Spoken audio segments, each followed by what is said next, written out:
सभी साथियों का स्वागत है एक बार फिर से हमारे यूट्यूब चैनल में। साथियों, हमारा साइंस फाउंडेशन बैच चल रहा था। साइंस फाउंडेशन बैच चल रहा था जिसमें हमने बायोलॉजी को स्टार्ट किया था। ठीक है, 4 वीडियो उसकी आ चुकी है। ये 5वीं वीडियो मतलब 5वीं क्लास है। चौथी क्लास में हमने पाचन तंत्र को स्टार्ट किया था, डाइजेस्टिव सिस्टम को, जिसका पहला पार्ट हमने कंप्लीट कर लिया था। आज हम इसका दूसरा पार्ट देखते हैं। मैंने आपको डायग्राम और उसमें जो ऑर्गन होते हैं वो आपको सारे समझा दिए थे, तो हम डिटेल में डिस्कस करते हैं। जैसे पाचन अंग जो होते हैं उनको हमने 2 भागों में बांटा था। एक था आहार नाल जिसे कहते हैं एलिमेंट्री कैनाल, और नंबर 2 क्या है तो वो है आपका सहायक पाचन अंग या फिर पाचन ग्रंथियां। तो हम आहार नाल को देखते हैं सबसे पहले। अगर हम आहार नाल की बात करें तो आहार नाल की लंबाई मैंने आपको बताई थी लगभग कितनी होती है, 30 फीट होती है। कितनी होती है? 30 फीट। भाई अगर बात करें तो इसमें आपका देखा, आप देखेंगे कि इसमें कौन कौन से भाग हैं। सबसे पहले आता है मुख, या हम उसे कहते हैं मुख गुहा, यानी कि माउथ या फिर माउथ कैविटी या बक्कल कैविटी। अगर हम मुख गुहा की बात करें तो क्वेश्चन आता है कि भोजन का पाचन कहां से शुरू होता है, यानी कि digestion of food start from. तो आप बोलेंगे जो भोजन का पाचन होता है वो मुख गुहा से शुरू होता है। कहां से होता है? मुख गुहा से। अगर हम मुख गुहा की बात करें तो आप कह सकते हैं digestion start from buccal cavity, या फिर हम कह सकते हैं माउथ कैविटी। ठीक है, अब देखिए मुख गुहा के अंग की अगर बात करें, ऑर्गन ऑफ बक्कल कैविटी, तो यहाँ पर लाल ग्रंथियां, जीभ, टंग यानी कि दांत, ये ऑर्गन इनके अंदर आते हैं। अब हम सबसे पहले बात करते हैं लाल ग्रंथियों की। अगर हम लाल ग्रंथि की बात करें तो हमारे मुख में तीन जोड़ी मुख लाल ग्रंथि पाई जाती हैं। हम बोलेंगे 3 जोड़ी मुख, यानी कि जो मेन होती हैं वो 3 जोड़ी होती हैं। और भी होती हैं लेकिन जो मेन लाल ग्रंथियां होती हैं वो कितनी होती हैं? 3 जोड़ी होती हैं। ठीक है, जो प्रतिदिन 1.5 लीटर लार का निर्माण करती हैं। वे secrete 1.5 litre saliva per day. उस लार में आपके 99% जल पाया जाता है और 1% उसमें एंजाइम पाए जाते हैं। एंजाइम मैंने यहाँ लिख दिए, देखिए। सबसे पहले है टायलिन एंजाइम। तो मैंने क्या बताया कि जो मुख है वो 3 जोड़ी होती हैं जो 1.5 लीटर सलाइवा पर डे, मतलब जो 1.5 लीटर लार का स्त्रावण करती हैं या लार का निर्माण करती हैं प्रतिदिन। इस लार में 99% पाया जाता है आपका जल, 1% पाया जाता है इसमें एंजाइम। जो एंजाइम होते हैं वो पहला होता है देखिए टायलिन। अब आपसे पूछ लेगा कि सलाइवा इनमें से कौन सा एंजाइम सलाइवा में पाया जाता है। ठीक है, तो एक है आपका टायलिन, एक है लाइसोजाइम। ये जो टायलिन एंजाइम होता है ये क्या करता है, जो आपने खाना खाया है, मान लीजिए रोटी खाई, चावल खाई, उसमें क्या है? स्टार्च। तो ये स्टार्च को माल्टोज से बदलता है। स्टार्च को हम क्या कहते हैं? मंड, और ये है माल्टोज। तो कहने का मतलब ये है कि ये कार्बोहाइड्रेट का पाचन करेगा। स्टार्च क्या है? एक कार्बोहाइड्रेट है। हम जब न्यूट्रिएंट्स वाला चैप्टर पढ़ेंगे तब इसको देखेंगे। दूसरा एंजाइम है लाइसोजाइम।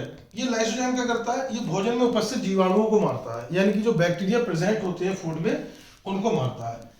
अब देखिए वो जो 3 जोड़ी ग्रंथियां थी जो मेन सैलिवरी ग्लैंड है वो कौन कौन सी है? तो नंबर 1 है अधोन जीवा ग्रंथि, जिसे हम कहते हैं सबलिंगुअल ग्लैंड। क्या बोलते हैं? Sublingual gland.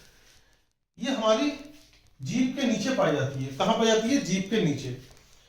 भाई हमारी दूसरी ग्रंथि होती है देखिए अधोजम ग्रंथि, जिसे हम सब मैक्सिलरी ग्लैंड कहते हैं। ये जबड़े के नीचे पाई जाती है। इसके बाद देखिए साथियों तीसरे नंबर पे आती है कर्णपूर्ण ग्रंथि। कर्णपूर्ण ग्रंथि को हम पैरोटिड ग्लैंड कहते हैं। क्या कहते हैं? Parotid gland. और ये हमारी ग्रंथि कहां पाई जाती है? तो आप कहेंगे कान के पास पाई जाती है। कहां पाई जाती है? कान के पास। तो आप यहां तक समझ में आ गया होगा। अब हम आगे देखते हैं इसके लाल ग्रंथि के बाद। ये लाल ग्रंथियां मुख गुहा के 3 अंग थे, हमने लाल ग्रंथियों को समझ लिया। अब हम जीभ को समझेंगे, फिर थोड़ा दांत को समझेंगे। देखिए साथियों मुख गुहा का जो दूसरा अंग है वो है जीभ। अगर हम जीभ की बात करें तो ये एक मांसपेशी अंग होता है। कैसा होता है? Muscular organ. ये जीभ का जो सबसे आगे वाला पार्ट है, ये वाला पार्ट, ये मीठा स्वाद देता है, और आगे का जो साइड वाला है वो देता है नमकीन स्वाद। मतलब ओवरऑल अगर आपसे पूछे कि अग्रभाग क्या स्वाद देगा? मीठा और नमकीन। स्पेशली अगर पूछ ले अग्रभाग मीठा और अग्र पश्च, पश्च का मतलब होता है देखिए, सॉरी, अग्र पार्श्व, ठीक है। अग्र पार्श्व, पार्श्व का मतलब होता है साइड वाला पार्ट, यानी कि आगे का साइड वाला नमकीन और बिल्कुल आगे का मीठा स्वाद। अदरवाइज आपसे ये पूछ लेगा कि जो अग्र भाग है, फोर्थ पार्ट है, वो कैसा स्वाद देता है, तो मीठा स्वाद देता है, मीठा प्लस नमकीन। वही अगर हम साइड वाले पार्ट की बात करें, ये देखिए साइड पार्ट है, इसे हम हिंदी में पार्श्व भाग बोलते हैं, ठीक है, इंग्लिश में साइड पार्ट। तो साइड वाले पार्ट होते हैं वो हमें खट्टा यानी कि सॉल्ट टेस्ट देते हैं। भाई अगर पीछे वाले भाग की बात करें, जिसे हम पश्च भाग कहते हैं, तो ये हमें कड़वा स्वाद देते हैं, यानी कि बेटर टेस्ट देते हैं। तो ये हमारा मुख गुहा का दूसरा अंग हो गया जीभ। अब हम देखते हैं दांत। देखिए दांत के बारे में अगर बात करें तो दांत के अध्ययन को हम ओडोंटोलॉजी कहते हैं। देखिए दांत के ऊपर एक परत पाई जाती है जिसे हम इनेमल कहते हैं। क्या कहते हैं? इनेमल कहते हैं। और आपसे पूछता है क्वेश्चन, वेरी इंपॉर्टेंट, कि शरीर का सबसे कठोर भाग क्या है? सबसे कठोर भाग यानी कि हार्डेस्ट पार्ट ऑफ बॉडी, तो आप बोलेंगे वो होता है आपका इनेमल। अब देखिए दांत के प्रकार की अगर बात करें तो यहाँ पर 4 तरह के दांत होते हैं। पहला होता है कृंतक जिसे हम इंसीजर कहते हैं, दूसरा होता है रदनक जिसे हम कैनाइन कहते हैं, तीसरा होता है अग्रचवर्णक जिसे हम प्रीमोलर कहते हैं, और चौथा होता है चवर्णक जिसे हम क्या कहते हैं? मोलर। अगर हम बात करें इंसीजर की तो ये 8 होते हैं, ठीक है। ये 4 का मतलब 4 ऊपरी जबड़े में, 4 निचले जबड़े में। वहीं रत्नक की बात करें तो ये भी 4 होते हैं, 2 ऊपर 2 नीचे। वहीं अगर अग्रचवर्ण की बात करें तो ये भी 8 होते हैं, 4 ऊपरी जबड़े में, 4 निचले जबड़े में। वहीं अब चवर्णक की अगर बात करें तो ये 12 होते हैं, 6 ऊपरी जबड़े में, 6 निचले जबड़े में। तो टोटल आप देखेंगे ये 32 हो गए, 12 ऊपरी जबड़े में और 12 निचले जबड़े में, यानी कि अपर जॉ में 12, लोअर जॉ में 12। सबसे पहले अगर बात करें, आपने देखा होगा एलिफेंट टस्क, यानी कि जो हाथी के बाहर निकले दांत होते हैं उन्हें हम इंसीजर कहते हैं। क्या कहते हैं? इंसीजर। इनका काम क्या होता है? देखिए इनका काम होता है भोजन को पकड़ना, यानी कि कैच द फूड, ठीक। अगर हम रत्नक की बात करें तो इनका काम है भोजन को चीरना और फाड़ना, यानी कि टीयरिंग द फूड। वहीं हम बात करें अग्रचवर्णक की तो इनका काम होता है भोजन को चबाना, यानी कि चोइंग द फूड। देखिए 12 वर्ष की उम्र में आते हैं ये अग्रचवर्णक, इसका मतलब ये बच्चों में नहीं पाए जाएंगे, तो 8 दांत बच्चों में ये नहीं पाए जाते। फिर अगर चवर्णक की बात करें तो यहाँ पर ये देखिए इनका काम होता है भोजन को पीसना। अब यहाँ पर आप देखेंगे ये टोटल 12 हैं, लेकिन इसमें जो 4 दांत होते हैं वो तीसरा चवर्णक कहलाता है। लास्ट के जो 4 दांत होते हैं, ठीक है, 2 ऊपर 2 नीचे, उसे हम कहते हैं थर्ड मोलर, ठीक है। यहाँ पर अगर बात करें तो एक प्रकार होता है दांत का द्विबार दंती, एक होता है एक बार दंती। द्विबार दंती का मतलब जो दांत जीवन में 2 बार आते हैं।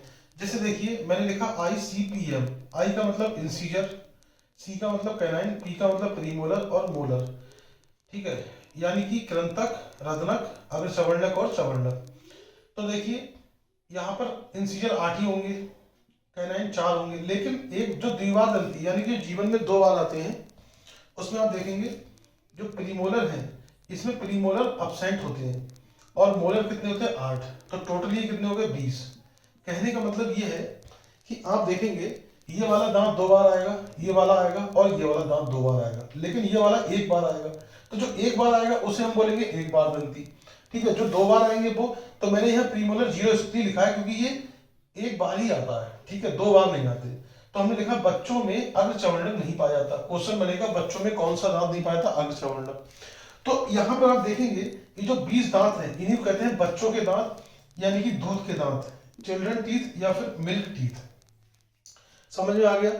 अब एक बार दंती जो जीवन में 1 बार आते हैं, जैसे कि 12 दांत होंगे, ठीक है। एक तो देखिए 8 दांत ये प्रीमोलर जो यहाँ पे 0 है, और 4 ये वो जो 2 ऊपरी जबड़े में थे, 2 निचले जबड़े में थे, ठीक है।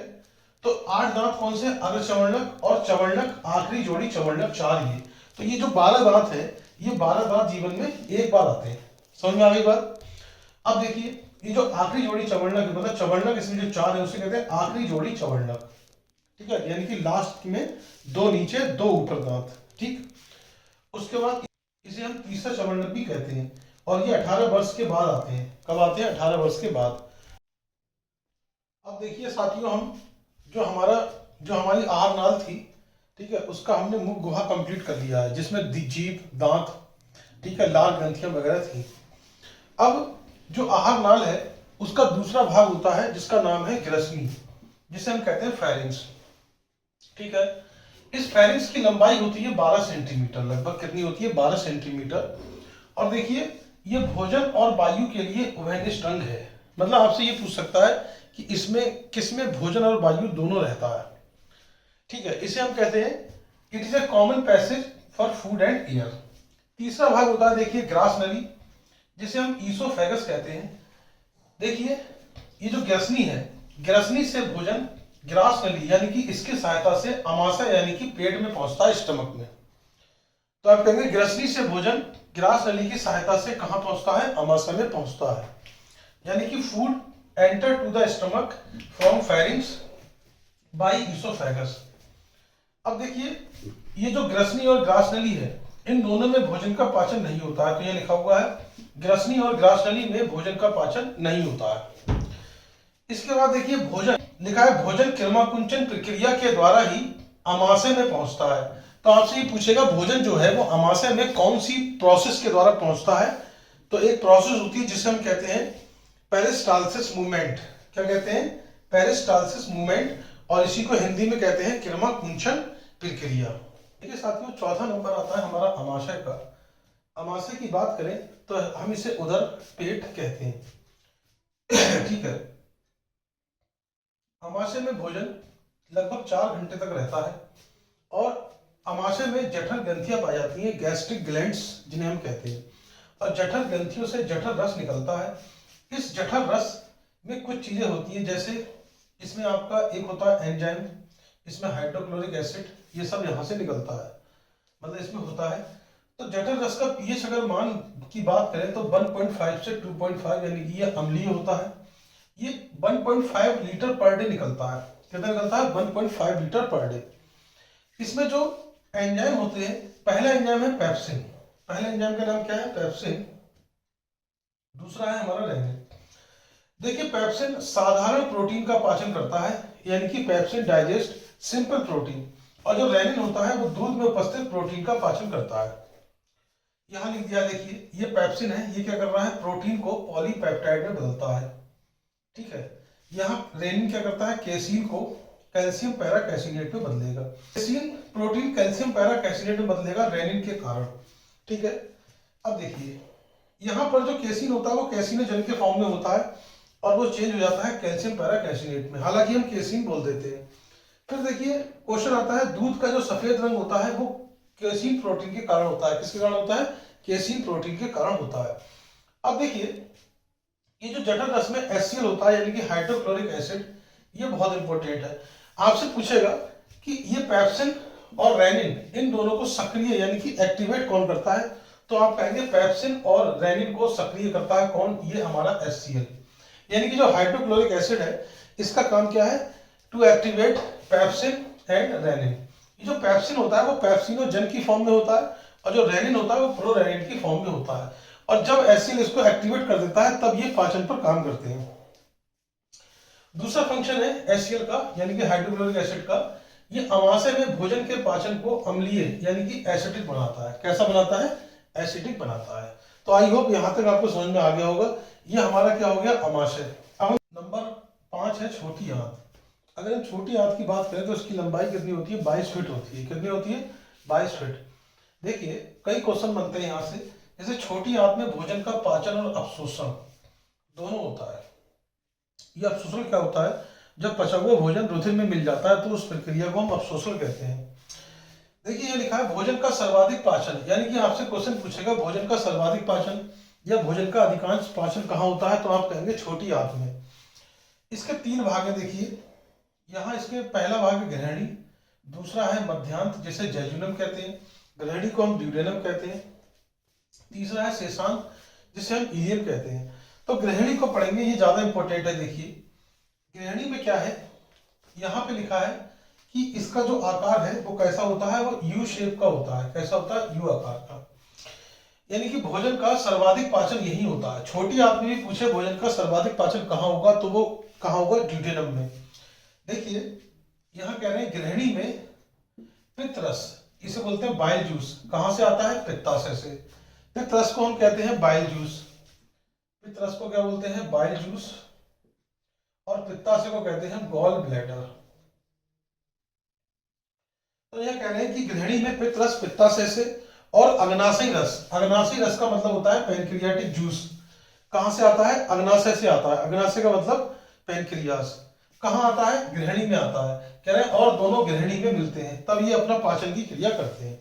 तो सबसे पहले हम जानेंगे कि जो अग्नाशयी रस होता है उसमें क्या क्या होता है। देखिए अग्नाशयी रस में 98% होता है जल, 2% होते हैं इसमें एंजाइम। और वो एंजाइम कौन कौन से हैं उन्हें देख लेते हैं। पहला है देखिए एमाइलेज। क्या नाम है? एमाइलेज। ये क्या करता है? ये कार्बोहाइड्रेट का पाचन करता है, यानी कि डाइजेशन ऑफ कार्बोहाइड्रेट। दूसरा होता है देखिए ट्रिप्सिन। ट्रिप्सिन क्या करता है? प्रोटीन का पाचन करता है। और तीसरा होता है लाइपेज। ये क्या करता है? ये वसा का पाचन करता है। लेकिन वसा का पाचन करने से पहले इस वसा को हमें छोटे छोटे पार्टिकल में तोड़ना होता है, और उसे तोड़ने का काम करता है पित्तरस। अभी मैं आपको रिएक्शन करवा के दिखा दूंगा, ठीक है। तो यहाँ पर हमने अग्नाशयी रस को समझ लिया। अब यहाँ देखिए दूसरा था पित्तरस। अब ये पित्तरस क्या करेगा? देखिए एंजाइम नहीं पाए जाते हैं इसमें, इसमें लवण पाए जाते हैं जो वसा का पाचीकरण करते हैं। मतलब कहने का ये है कि लाइपेज एंजाइम वसा का पाचन तभी कर पाएगा जब ये पित्तरस वसा को पायसीकृत कर देगा। पायसीकृत का मतलब वसा को छोटे छोटे पार्टिकल में तोड़ देगा। तो देखते हैं हम लाइपेज। ये लाइपेज क्या करता है? ये वसा का पाचन करता है, ठीक है। अब देखिए एक पित्तरस होता है, इसको समझ लेते हैं। अगर आपसे कोई ये पूछे पित्तरस कहाँ से स्रावित होता है तो वो लीवर से, ठीक है। और कहाँ से कहाँ पर बनता है तो भी लीवर में। लेकिन आपसे पूछे कहाँ स्टोर होता है तो पित्ताशय यानी कि गॉल ब्लैडर में। तो देखिए लाइपेज क्या करता है? वसा का पाचन करता है, लेकिन वसा का पाचन इतना आसान नहीं होता। ये जो वसा है इसे पहले पायसीकृत वसा में बदलना होता है, जो बदलता है पित्तरस। पायसीकृत वसा का मतलब वसा को छोटे छोटे पार्टिकल में तोड़ना, इसे वसा का पायसीकरण कहते हैं। उसके बाद जो लाइपेज एंजाइम होता है वो इस पायसीकृत वसा को ग्लिसरॉल और वसीय अम्ल में बदल देता है, और इस प्रकार वसा का पाचन हो जाता है। तो साथियों आज के लिए इतना ही।